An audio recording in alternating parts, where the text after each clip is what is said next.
ئێمە لە دنیادا دەژین، دنیایش بێکێشە و بێ مشکلە نییە. بێگومان ئەگەر کەسێک لە تەنگانە و ناخۆشی و ناڕەحەتی و خەم و خەفەتا بوو، ئێمە پێویستە دڵی بدەینەوە، نەک خەمبارتری بکەین. ئاینی پیرۆزی ئیسلام فێرمانی کردووە کەسێک خەمبار بوو، کەسێک بێتاقەت بوو، کەسێک کێشەی هەبوو، کەسێک لە تەنگانە و ناخۆشی و ناڕەحەتیە بوو، ئێمە هەوڵ بدەین بە پشتیوانی خوا دڵی بدەینەوە، دڵخۆشی کەین. پێغەمبەری خوا دەفەرمێ صلی الله علیه وسلم گەورەترین کردەوە بەلای خوای پەروەردگارەوە، خۆشەویستترین کردەوە ئەحەب الأعمال إلى الله سرور تدخل على مسلم. خۆشەویستترین کردەوە بەلای خوای گەورە ئەوەی دڵی مسلمانێک خۆشکەی، خۆشی بخەیتە دڵی مسلمانێکەوە، نەک خەم و پەژارەکەی زیاد بکەیت. بۆیە هەندێک کەس خوای گەورە یارمەتی داوە کاتێک کەسێک کێشە و مشکلەی هەبێ دڵی ئەداتەوە، دڵخۆشی دەکات، هێوری دەکاتەوە. هەندێک کەسی شەیە زۆربەی خەڵکیش یەک مشتێک خوێی پێیە، کاتێککە تۆ برینێکت پێیە ئەچێ خوێەکە ئەکا بەمان برینەکەی تۆوە، بۆی زیاتر ئازار بچێش، زیاتر لۆمەتەکە، بۆ وات کرد، بۆ وات کرد، بۆ وات کرد، تازە کردم تەواو ڕۆشت. پێغەمبەری خوا صلی الله علیه وسلم لە حەدیثێکی صحیحی سونەنی ترمذیە هاتووە، جابری کوڕی عەبدوڵڵاه ڕەزا و ڕەحمەتی خوای پەروەردگاری لێبێ دەفەرمی پێغەمبەری خوا صلی الله علیه وسلم گەیشت بە من دوای غەزای ئوحود، دەفەرمی بێتاقەت بووم، خەمبار بووم. فەرمووی ئەی جابر مالی ئەڕاکە منکەسیرە، بۆ ئەتبینم بێتاقەتی، خەمباری، خەم و پەژارە دەم و چاوتی داگرتووە، بۆ بێتاقەتی. بزانێ کێشەکەی چێ، یەکسەر مەڕۆک ژیە، بزانە هۆکار چییە، بێتاقەتە. مشتە خوێەکە مەکە بانبرینەکەیە، بەڵکو دڵی بدەرەوە. ئەوش فەرمی ئەی پێغەمبەری خوا صلی الله علیه وسلم باوکم عەبدوڵڵای باوکم شەهید بوو، ڕەزای خوای لێبێ لە غەزای ئوحودا، و کۆمەڵێک خوشک و ئەوانەی بۆ من بەجێ هێڵاوە و قەرزاریشە باوکم، کۆمەڵێک قەرزیشی بۆم بەجێ هێڵاوە، کۆمەڵێک خوشکیشم بەسەرا کەوتووە، و مردنی باوکیش لەولاوە بوەستێ کە چی مصیبەتێکە، مصیبەتێک گەورەیە. ئەمجا باوکشم قەرزارە، هەنێ خوشکی بۆم بەجێ هێڵاوە، بەڕاستی ناخۆش، بێکەس بووین ئێمە، بێگەورە بووین. بۆیە بێتاقەتمی پێغەمبەری خوا صلی الله علیه وسلم فەرمووی ئایا مزگێنیت پێ بدەم ئەی جابر کە باوکی تۆ عەبدوڵڵای کوڕی حەرام ڕەزا و ڕەحمەتی خوای لێبێ کە یەکێکە لە 70 شەهیدەکەی ئوحود، پێت بڵێم دوایەوەی کە باوکت مرد شەهید کرا، چۆن گەی بە خزمەتی خوای گەورە؟ خوای گەورە چۆن پێشوازی لە ئەو عەبدەی خۆی کرد کە عەبدوڵڵایە، بەڕاستی عەبدوڵڵا بوو ڕەزا و ڕەحمەتی خوای لێبێت. بەڵێ فەرمووی وتم ئەی پێغەمبەری خوا صلی الله علیه وسلم بەڵێ پێم بڵێ خوای گەورە چۆن پێشوازی لە باوکم کرد؟ من بۆ بە باوکم بێتاقەتم، ئێمە بێگەورە بووین. فەرمووی خوای گەورە و میهرەبان پێغەمبەری خوا فەرمووی صلی الله علیه وسلم ئەمە دڵدانەوەی پێڵێن، ئەمە مزگێنی خۆش، لە جیاتی مشتی خوێ ئەکەی بان برینەکەیە دڵی خۆشکە. فەرمووی خوای پەروەردگار لەگەڵ هەر کەسێکە قسەی کردبێ ئیلا بربەستێک هەبووە، پەردەیەک هەبووە بۆی ئەو کەسە خوای پەروەردگار نەبینێت. بەڵام خوای گەورە و میهرەبان لە دوای شەهیدکردنی باوکت گەشتە خزمەتی خوای پەروەردگار، خوای گەورە و میهرەبان بەبێ پەردە بەبێ بربەست لەگەڵ باوکی تۆ قسەی کرد. واتە دوای شەهیدبوونی خوای گەورەی بە چاوی خۆی بینی کە لە بەهەشتا خەڵکی دەبینرێ، ڕۆحی شەهید لە بەهەشتایە. خوای گەورە و میهرەبان فەرمووی ئەی عەبدەکەم، ئەی عەبدوڵڵا، چی ئاواتێکت هەیە پێم بڵێ، تەمەنای چیەکەی، چیت ئەوێ پێم بڵێ. ئێمە زۆر جێماوین، خواناسان پیاوچاکان ئەمە پاداشتەکەیانە. بۆی ئینسانێک خوا بناسێ و ڕێگای خوا بگرێ، خوا ئاوها ڕێزی لێگرێ. ئەی عەبدەکەم، ئەی عەبدوڵڵا، چیت ئەوێ بۆت بکەم، ئاواتت چییە؟ ئاواتی چییە؟ بگەڕێتەوە بۆ دنیا بۆچی؟ بۆ کەسابەت؟ نەخێر. فەرمی خوایگیان ئاواتم ئەوەی بگەڕێمە بۆ دنیا دووبارە لە پێناو تۆدا بکوژرێمەوە، چکە فەزلی شەهیدی بینی. خوا بە نسیبمانی کە یا ڕەبی. ئامین. خوایگیان ئاواتم ئەوەی جارێتر بگەڕێمە بۆ ئەم دنیایە بۆ ئەوەی لە پێناو تۆدا جارێکی تر بکوژرێمەوە، شەهید بم لە پێناو خوادا. خوای گەورە فەرمی خۆت ئەزانیت هەر کەسێک ڕۆژ ناگەڕێتەوە بۆ دنیا، بەڵام چیت ئەوێ بۆتەکە بێگومان لە بەهەشتایە. ئەوە گەورەترین نیعمەتە خوای گەورە بەبێ پەردە بەبێ بەربەست قسە لەگەڵا بکە. ئەم مەبەستمان چیە لەم حەدیثی پێغەمبەری خوا صلی الله علیه وسلم؟ خۆشەویستی خوا صلی الله علیه وسلم یەکەم فەرمی جابر بۆ بێتاقەتی، دوایە مزگینی خۆشی پێدا، دڵی خۆش کرد، دڵی دایەوە. ئەوە زۆر گرنگە ئینسان دڵی خەڵکی بداتەوە، نەک خەمبارتریکە، نەک باری قورستر و گرانتر بکات. خۆشەویستان نەجاتی ئەوەی تانەوتەشە لە خەڵکی بدەین، هەوڵ بدەین بەرامبەر دڵخۆش بکەین. کەسێکە بینی لە پیاوەکەی جیابۆتەوە، کەسێک دەبینی لە خێزانی جیابۆتەوە، یەکسەر تۆ دامەبارە سەریە بزانە هۆکار چیە، جارێک پێشەکەی پرسیار بکە، دوایەوە تازە ڕووداوەکە ڕووی داوە دڵی بدەرەوە. ئینشاڵڵا خوای گەورە پیاوە باشتر بە نسیب دەکا، ئینشاڵڵا خوای گەورە ژنێ باشتر بە نسیب دەکا، خێری تایە ئینشاڵڵا دڵی خۆشکە، حەیایی مەبە، کەرامەتی مەشکێنە، تازە ڕووی داوە. تۆڵی نیل لە ماڵم ئاگات نییە لە حاڵم، لەوانەیە هەندێک شتێ بە تۆی نەڵێ، ئەگە پێت بڵێ لێ دەست خۆش بێ، تۆ نازانیت. کەواتە ئێمە با هەوڵ بدەین دڵی خەڵکی بدەینەوە، نەک خەڵکی خەمبار بکەین. بەڵێ بۆی خەم و پەژارەکەی لەسەر ئاسان بێ ئەو کەسێک کە خاوەنی موسیبەتێکە و کێشەیەکە.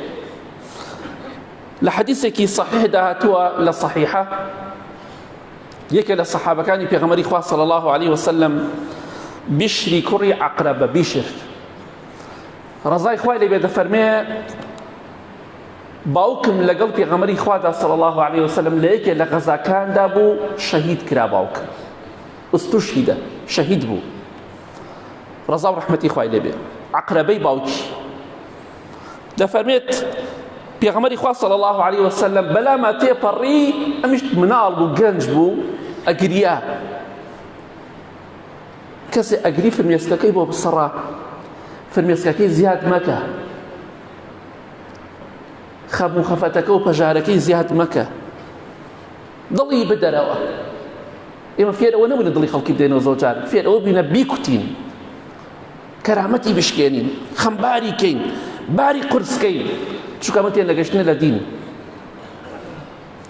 پێغەمبەری خوا صلی الله علیه وسلم بەلاما تێپەڕی، بیشر دەفەرمێ ڕەزای خوا لێ بێت دەگریام. پێغەمبەری خوا فەرمی صلی الله علیه وسلم یا حەبیب ما یبکیک ئوسکوت، ئەی خۆشەویستەکەی من بۆ دەگریت؟ بێتەنگ بە، بێتەنگ بە، مەگری. دەی دەسێ بێنە سەریا، هەتیوێکە دەسێ بێنە سەریا. ئێمە کێشەکانمان ئەوەیە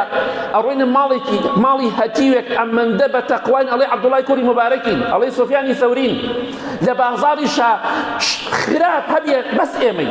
خوانە ناس و حرام خۆر هەبێ ئێمەی، وەڵا ناخۆم ئەو حرامە. ئەی لە بازاڕە ئەو هەموو غەشە حرامێتەوە دەکەی، لە کەسابەتە ئەو هەموو غەشەتەکەی حرام نییە.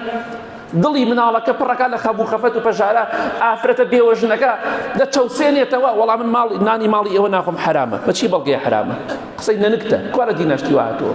ماڵی هەتیو بە حرامە کاتێکە بە زڵم بیخۆی. ئەی نازانی پێغەمبەری خوا فەرمی صلی الله علیه وسلم گەورەترین کردەوە بەلای خواوە ئەوە دڵی موسڵمانێ خۆشکەی، دڵی ئەو بێوەژنە خۆشکە، خواردنەکەی بخۆ، چایت بۆ دێنە چایەکەی بخۆ. وەڵای کاتی خۆی بیرم لە کاتی گرانیەکە پارە ئاستنەکە هەبوو، خەڵکە بوو خۆ ئەگەدارە لەو مەیانەیە گوێی خەڵکێ بڕی، ئەوەندە خراپ بوو. ئەڕۆشتە ماڵی هەتیو چایەکی خوارد، دینارێکی کرد ناو ژێر پیاڵەکەەوە، چایخانەیە. ئەم جاژنەکە دەسێکرد بە گریانەکە مناڵەکانە، وەڵا خەڵکی بێزی دێن خواردنی ئەمە ناخوا، شتێ ئەمە ناخوات. ئەمە تەقوا نییە، ئەمە خراپەکاریە، ئەمە دڵدانەوەی خەڵکی هەتی و فەقیر و هەژار و بێوەژن نییە. دڵیان ئەدەیتەوە، دڵیان بدەرەوە، خەفەتیان مەدەرێ. پێغەمبەری خوا صلی الله علیه وسلم بشری کوڕی عەقرەبە ڕەزای خوای لێ بێ دەفەرمێ لە حەدیثێکی صەحیحدا بەلامە تێپەڕی دەگریام بەڵێ فەرمووی بۆچی دەگریت خۆشەویستەکەم بۆ دەگریت بۆ بێتاقەتی دڵی ئەداتەوە فەرمووی ئەی پێغەمبەری خوا صلی الله علیه وسلم خۆت ئەزانی باوکم کوژرا و شەهید بوو بۆیە بێتاقەت بۆیە دەگریم بۆ باوکم دەگریم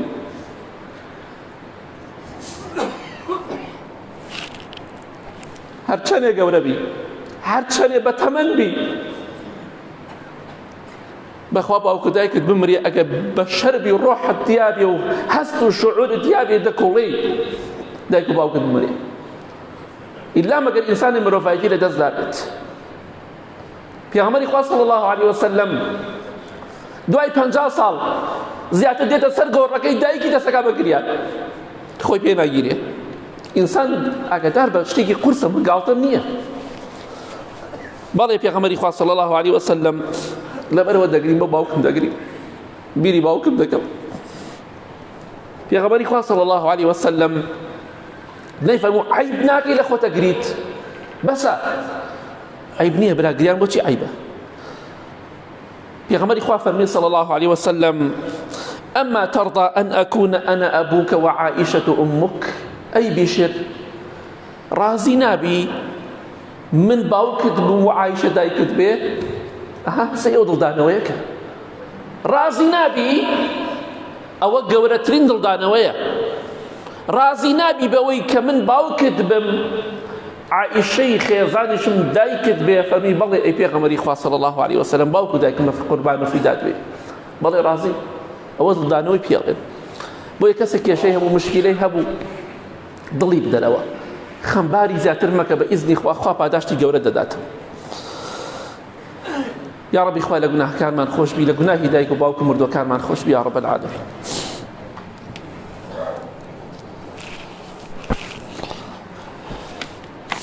الحمد لله والصلاة والسلام على رسول الله وعلى آله وصحبه ومن والاه خۆشەویستان دڵی فەقیر و هەژارەکان خۆشکەین دڵیان بدەینەوە ئەوانەی کە فەقیر و هەژارن ئەوانەی کە شکڵ و شێوەیان پێی دەڵێن جوان نییە خوا دروستی کردووە تۆ ئازایەتی خۆت نییە جوانتر و خۆستری باڵات جوانترە دەم و چاوت جوانترە هیچ ئازایەتی خۆت و دایک و باوک تشتیتان نییە فەزڵی خوایە و تەنها خوا دروستی کردوتە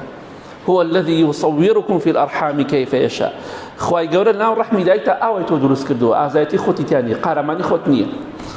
ئەو کەسانی کە فەقیر و هەژارن ئەو کەسانی کە شکڵ و شێوەیان ناو خەڵکیان زۆر پێی ناوترێت جوان ئەوانەی کە جلوبەرگیان جوان نییە ئەوانەی کە خانوو سەیاریان وەک تۆ جوان نییە ئەوانەی کە ژنەکانیان وەکو تۆ جوان نییە مێردەکانیان وەکو تۆ جوان نییە ئەوانەی کە کەشخەنین شتی کەشخەیان نییە گاڵتەیان پێ مەکە لەوانەیە خوا خراپترت بەسەرا بێنێ بەڵکو دڵی بدەرەوە بەڵکو یارمەتی بدە دڵخۆشی کە ئەمە کارەساتە تۆ بە خێزانەکە دەڵێ من کێ بە تۆ ڕازی ئەبێ بە مێردەکە دەڵێ کێ من نەبێت کێ بە تۆ ڕازی ئەبێ ئەمە پشتی شکانەوە تۆ ئەمە قسەیەکە لەبیر ناکرێ بە ئاسانی زۆر ناخۆشە کەواتە ئاگادار بین خەڵکی مەشکێنەوە لەبەر ئەوەی شکڵ و شێوەی جوان نییە یاخود شتەکانی جوان نییە کە خوا پێی داوە بابزان پێغەمبەری خوا وەکو من تۆ بوو صلی الله علیه وسلم حاشا هەتا بڵی جوان و قۆز بوو سەلامی خوای لەسەر بێ هەتا بڵی لە هەموو لایەکەوە بێعەیب صلی الله علیه وسلم بەڵام قەت خۆی فش نەکردو بەسەر خەڵکیە چونکە ئینسانی ئیماندار وان نییە یەکێک لە سەحابەکان ناوی زاهیری کوڕی حەرام بوو زاهیری کوڕی حەرام ڕەزای خوای لێ بێ ئەم پیاوە پیاوێکی لادێی بوو لادێی لە لادێ دانیشت لە گوند دانیشت گوند نشین بوو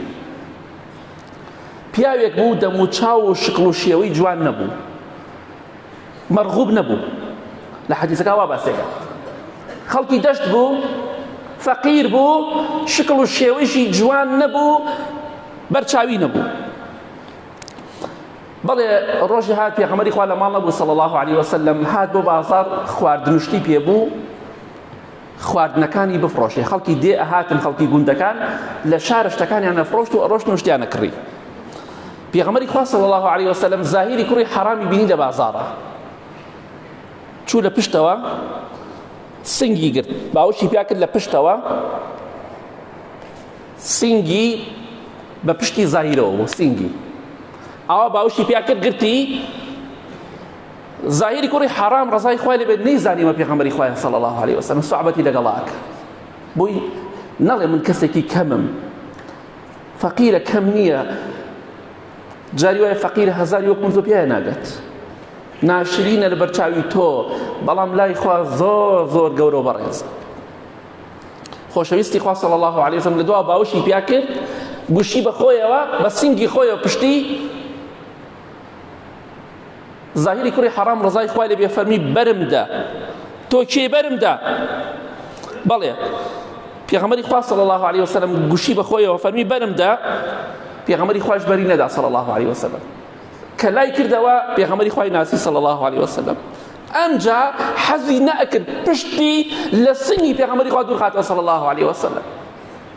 ئەوە ڕێزگرتن لە فەقیر و هەژار ئەوە دڵدانەوەی فەقیر و هەژارە نەک ئەوەی تخوا ئەمە جلوبەرگە لە بەرتایە تخوا ئەمە کەوانتەرە تۆ هاتە تخوا ئەمە مەعرەزە تۆ هاتە تخوا ئەمە فەرشە تۆ ڕاتخستووە تخوا ئەمە خانووە پیاوەکەت بۆ تۆی کردووە تخوا ئەوە سیارەیە پێتانە ئەوە ئینسانی دۆڕاوە ئەکات ئینسانی ئیمان زەعیف و خراپ و متەکەبیر و خۆ بە زلزان خوا ئەوە نەپێداوە ئەگەر پیاوی ئەگەر ڕاستەکەی کەوانتەر و مەعرەزە جوانی بۆ بکڕە سیارەیە جوانی بۆ بکڕە خانووە جوانی بۆ بکڕە کە هیچی پێ ناکرێت بۆ دڵ و سەر و دڵێگریت بۆ خەمباری دەکەیت بەداخەوە کۆمەڵگای مەوای دێهاتوو ژنەکەت عەیبینێت یەکی دێتە ماڵەکەیان وای لێ ئەکات هاری ئەکات تخوا ماڵە تۆ هەتا وەڵی من جاتەوە ڕۆماڵ باوکم تخوا لە ماڵ باوکات تیکەیە نانیە بیخۆی ئێ دەبە ژیانی خۆی ڕازیە قچێ بەسەریەوە بۆ وازی لێ نایەنی بۆ ماڵی خەڵکاو دەکەی پێغەمبەری خوا صلی الله علیه وسلم کە ئەوەی بەو شێوە ئەو سوحبەتەی لەگەڵا کرد ئەم زۆر دڵی خۆش بوو ئەمجا پێغەمبەری خوا صلی الله علیه وسلم بۆکو سوحبەتێ هاواری کرد لە بازاڕە فەرمی کێ ئەم عەبدە ئەکڕێ کێ ئەم عەبدە ئەکڕێ کێ مشتەریە عەبدە بکڕێ سوحبەتێک ئەویش وتی ئەی پێغەمبەری خوا صلی الله علیه وسلم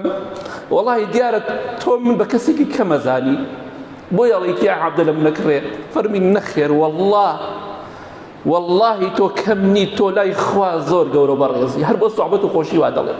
ئەینا من چۆن تۆ دەفرۆش ها سوحبەتەکە ئینسان سوحبەت بێگومان هەموو کەسێ عەبدی خوایە یعنی سەیریکە فەرمی والله تۆ کەسێکی کەم نیت تۆ لای خوای گەورە زۆر گەورەی زۆر بەڕێزیت ئەها دڵی دایەوە دڵی خۆش کرد یعنی خۆشەویستی خوا صلی الله علیه وسلم باوشی پیاکە سوحبەتی لەگەڵاکە بۆی نەڵێ ئەمە من کەسێکم موسڵمانێکم خەڵکی حەزی بە شقڵ و شێوەم نییە فەقیر و هەژار و داماوم خەڵکی گوند و لادێم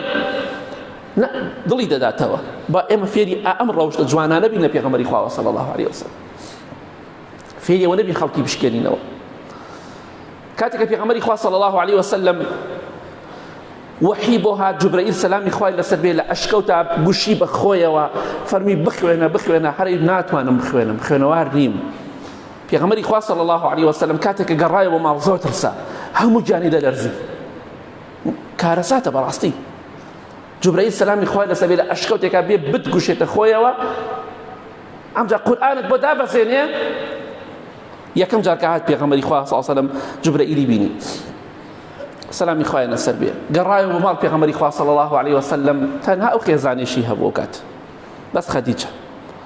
خەدیجە ڕەزا و ڕەحمەتی خوای لێ بێ جا بۆیە ژن و پیاو کە باش بوون ژنی باش یا پیاوی باش قەڵایەکی گەورەیە لە کاتی ناخۆشیە یارمەتی دەرت بێ مصیبەتێکت توش بوو ژنەکەت یارمەتی دەرت بێ مصیبەتێکت توش بوو پیاوەکەت یارمەتی دەرت بێ غەڵەتێکت کرد یارمەتی دەرت بێ نەک بتشکێنێتەوە نەک حەیات بەرێ کەرامەتت بشکێنێ ئەوە ڕێز و خۆشەویستی پێوترێ ئەوە ڕێز و خۆشەویستی نییە ژن لەناو خەڵکا پیاوەکە یشکێنێت و پیاو ژنەکە یشکێنێتەوە ئەوە پێناڵە ڕێز و حرمەت ئەو بەڵگەی لەسەرەوەی ئەو ژن بێدایەتیەوە فاشلە بۆیە یەکتری دەشکێننەوە ئەینا چۆن دڵت دێ هاوڕێ و خۆشەویستی خۆت بشکێنیتەوە ئەگەر خۆشت بێ و هاوڕێی تۆ بێت بەڵام دیارە ڕقت لێدی بۆی ئەناو خەڵکای دەیشکێنیتەوە بەڵگەی لەسەرەوە پێغەمبەری خوا صلی الله علیه وسلم هاتەوە بۆ ماڵ فەرمی خەدیجە دامپۆشە ژانی دەلەرزی چۆن دەڵی تاو لەرز گرتبووی سەلامی خوای لەسەر بێ فەرمی دامپۆشە خديجة رضا ورحمة إخواني بداية بوشي پێغەمبەری خوای داپۆشی صلى الله عليه وسلم هەتاکو ترسەکەی نەما زۆر ترسا پێغەمبەری خوا صلى الله عليه وسلم ئەمجا فەرمی والله ئەی خەدیجە ترسام لەوەی تیا بچم ترسام بمرم حتى لە نەفسی خۆم ترسام ئەوەندە ترسام لەو ئەشکەوتە شتێکی ئەوم بەسەرهات بەسەرهاتەکەی باس کرد ترسام ڕۆحم دەرچێ بەڕاستی کارە ساتم چونکە نازانێ ئەمە وەحی خوای گەورەی چکە کاتێک پێغەمبەری خوا ئەساسەن وەحی بۆ دەهات زۆر بە توندی دەیکرد یعنی جانی دەرەزی جاری وا بوو جاری وا بوو عارەقی زۆر زۆری دەکرد قورس بوو بەڕاستی قورئان بەو شێوە بۆ ئێمە دابەزیوە ئێمەش بە قسەی قورئان ناکەین بەڵێ پێغەمبەری خوا صلی الله عليه وسلم کاتێک وای فەرموو خەدیجە فەرمی والله لا يخزيك الله أبدا مەترسە خوای گەورە قەت تۆ سەرشۆڕ ناکە والله قەت خوا تۆ سەرشۆڕ ناکە نەیفەرموو تۆ پیاوی عیب ناکەی لە خۆت دەترسی ئەمە چییە عیب ناکەی لە خۆت ترساوی پیاوی باوشی پیاداگرۆ ترساوی ئەها ژنی خراپاوە ژنی باشی دڵی پیاوەکەی داتەوە ترساوە تەواو والله خوا قەت تۆ زەلیل ناکە قەت سەرشۆڕت ناکە ئەی محەممەد صلی الله عليه وسلم ئەزانی بۆ لەبەر ئەوەی فەرمووی کەلا ئەبشیر مزگێنی بێ لە تۆ دڵخۆش بە قەت خوا تۆ سەرشۆڕ ناکە چونکە تۆ کەسێکی والله سیلەی ڕەحم بەجێ دەهێنی والله تۆ کەسێکی ڕازگۆی والله تۆ دەستی کەسی بێچارە و داماوەکان دەگریت والله تۆ یارمەتی خەڵکی فەقیر و هەژار دەدەی تۆ ڕێز لە میوان دەگری و یارمەتی ئەو کەسانە ئەدەی هەماهەنگی لە سەرکەوتنی خەڵکی چاکاکەیت هەماهەنگی لەوەی کە یارمەتی خەڵکی مەزلوم و داماو بدەیت ئەم هەموو سیفەتە جوانت تایە خوا قەت تۆ زەلیل ناکە مەترسە ئەها دڵی دایەوە دڵی دایەوە بۆی کە دڵخۆش بێت مەترسە ئینشاءڵڵا تۆ هەموو سیفەتە جوانت تایە بۆ ترسی قەت خوا تۆ سەرشۆڕ ناکات ئەوە زۆر گرنگە دڵی یەکتری بدەینەوە ئافرەتان دڵی پیاوەکانیان بدەن و پیاوەکان دڵی خێزانەکانیان بدەنەوە ئەوە زۆر گرنگە ئەو کاتە ئینشاءڵڵا ژیانێکی خۆش لەناو ئێمەدا دروست دەبێت لە کۆتاییدا دەڵێم کەسێک مشکلەی هەبوو کێشەی هەبوو خەفەتی هەبوو ناڕەحەتی هەبوو مەیشکێنەوە دڵی بدەرەوە دڵخۆشی کە هەر کەسێکە بإذن خوای گەورە توی سەرکەوتووە و دڵخۆشت دەکات اللهم اغفر للمؤمنين والمؤمنات والمسلمين والمسلمات الأحياء منهم والأموات من أهل السنة والجمعة والجماعات يا ربي خوای شفای نەخۆشەکانمان بدەی بەتایبەتی ئەوانەی داوای دوعای خێریان کردووە یا ربی خوای هێمنی و ئارامی وڵاتمان بپارێسی خوای گەر وڵاتمان لە دەرد و بەڵا و کێشە و مشکلە و زوڵم بە دوورکە یا رب العالمین خوای گیان هەر کەسێک سەرخەری ئیسلام و مسلمانان یا ربی خوای سەری بخە هەر کەسێکیش هەوڵی ئەوەدا ئیسلام و مسلمانان لەناو بەرە یا ربی خوای بە گەورەی خۆ لەناوی بەرە یا رب العالمین خوای گیان هێمنی و ئارامی وڵاتمان بپارێزە خوای گیان ڕەوشتی جوانمان زیاتر تیا بێت لە ڕەوشتی ناشرین بە دوورمان کە لەو کەسانەمان بگێڕە بەردەوام دڵی خەڵکی خۆش بکەین لەو کەسانەمان مەگێڕە خوای گیان کە دڵی خەڵکی خەمبار و بێتاقەت دەکەن ئامین ئامین ئامین وصلى الله على محمد وآله وصحبه أجمعين